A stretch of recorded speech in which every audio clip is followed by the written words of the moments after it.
First Infamous was one of the coolest PS3 exclusive games to come out in 2009, and obviously you were a huge fan. I was. Pretty much everyone was, I guess.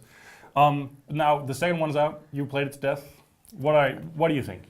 I think it picks up right after the first Infamous. So the first Infamous was for me a great experience. I had a tremendous amount of fun with it. But the second game it goes a long way, and really it quality-wise, it is pretty much the same game, or it evolves on the first game, but still there are a few things that could have been better, and so it's not quite the same oh my god experience. No, it's not quite there yet. I mean, you could say that the wow factor from the first game has ceased a little bit. It's been more an established series now, and you could definitely feel that, but still it's good fun to be had on your PlayStation 3. So let's start at the beginning. What's going on in Cole's life in Infamous 2? Well, in the first game we met Cole McGrath. He was a courier at that time. He was tasked with the delivery of a package, a mysterious package in Empire City. The package unfortunately blew up in his face, destroying I hate it when that happens. It is very annoying when that happens.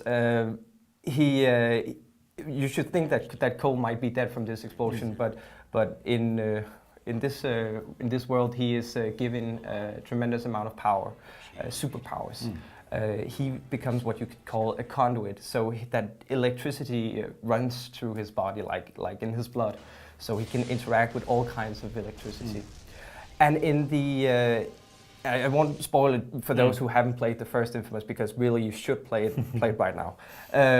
But at the end of the first game, there is a prophecy that Cole experiences, where he is being told that a greater evil is coming, and he has to build up his powers so that he can stand against this greater evil. And this is actually where Infamous 2 takes off. So there's a new location.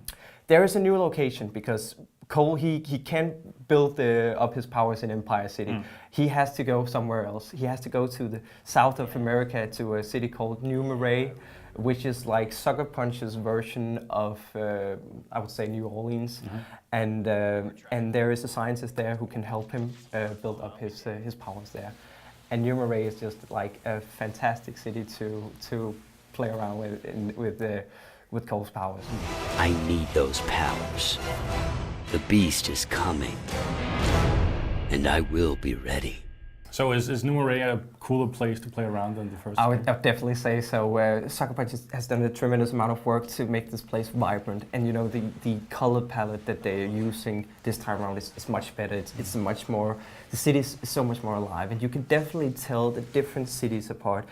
I would say that the first Infamous was much about quantity. You had 3 major islands, and there wasn't that much of difference between the islands. But this time around, there's only 2 islands, and they're very specific in its design. So you can always tell where in the game world you actually are. That's a very neat thing, I think. We've seen the videos leading up to the game. Cole does a lot of new cool stuff that he couldn't do before. He actually does. Like what? Like what? I would say one of the coolest abilities that Cole now has in his inventory is actually when you're given right at the start of the game. And it was this tremendous effect where he could actually lift up a car with his, like a telekinesis thing with electricity, and hurl it at an enemy or a big monster. The effect of lifting a car and seeing it go right through the game world, that's just amazing. And combined with the new effects, they're destructible environments, so you could actually see the way that it impacts the world. It looks very, very cool. You said big monsters. That's a major point, apparently. Big monsters are, this time around, you could say that the monsters have a much more wider scope. there are different varieties of enemies, so they feel like much more. Where the first game had this gritty realism to it with the gangs, this time around the monsters feel more like they actually live in this comic book world.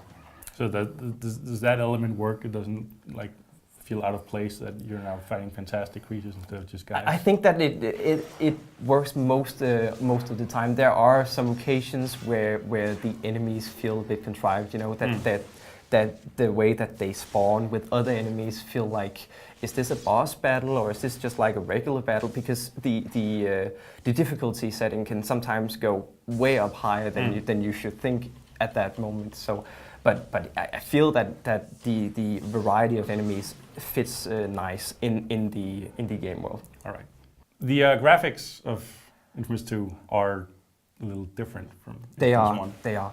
They have gone, like I said before, with the design, Sucker Punch has really put a lot of effort into making this world more vibrant, and so the graphics, the graphics are of course the most noticeable way that you can see that.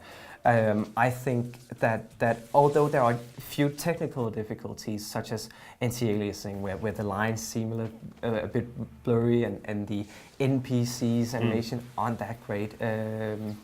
But they are also, as it comes to the game's design, I think that design-wise, Sucker Punch has done a tremendous amount of work, to make the world feel different. So it's like a new experience, graphic-wise. Is it better? I think mostly because this world seems so living that you can't help but get sucked right into it and being immersed in it. And then graphical hiccups aside, right? Yeah, sure. At the outset, we mentioned it wasn't quite up to the level of the first one. So, what's wrong with Infamous 2? What's wrong with Infamous 2? I think that it's difficult to put your finger on it. What is wrong? It feels much like the first Infamous, and that's a good thing. The first Infamous was a great game. It was awesome. Great game. But the second feels different in a different kind of way, because in the first, let me give an example. The first Infamous, when you had to go through the missions and the story and elaborate on the story, you were given the same mission and then were given a choice. For example, in the mission, would you keep the food for yourself? Right, Would you Give steal it for someone? Or something like that. In this game, the karma choices and the karma system is much more structured in a way. So you're given like 2 different sets of mission. If you do this mission, you would get the good karma option, and if you do the bad way, of course, you would get the negative karma.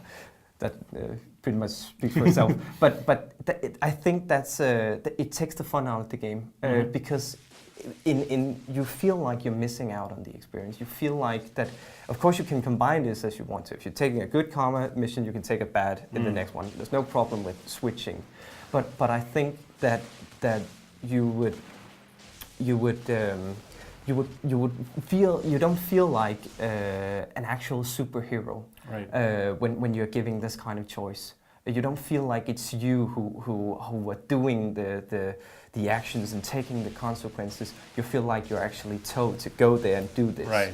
So it takes the superhero out of the superhero game a little bit, and I think that's quite unfortunate. That was actually my biggest problem with this title. But otherwise, it's great fun, and it still is, the Infamous brand, it really has that sort of sense of freedom where you look at something and say, I want to go on top of that, and then exactly, and you could do just that. You had this this gameplay that reminds of Assassin's Creed in a way.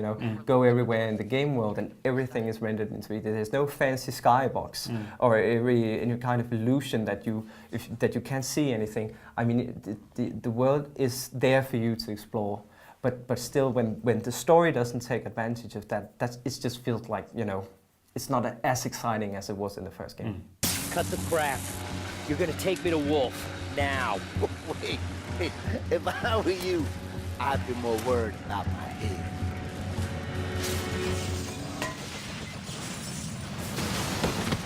So, in conclusion, still really good, but also has a sort of feeling of wasted potential.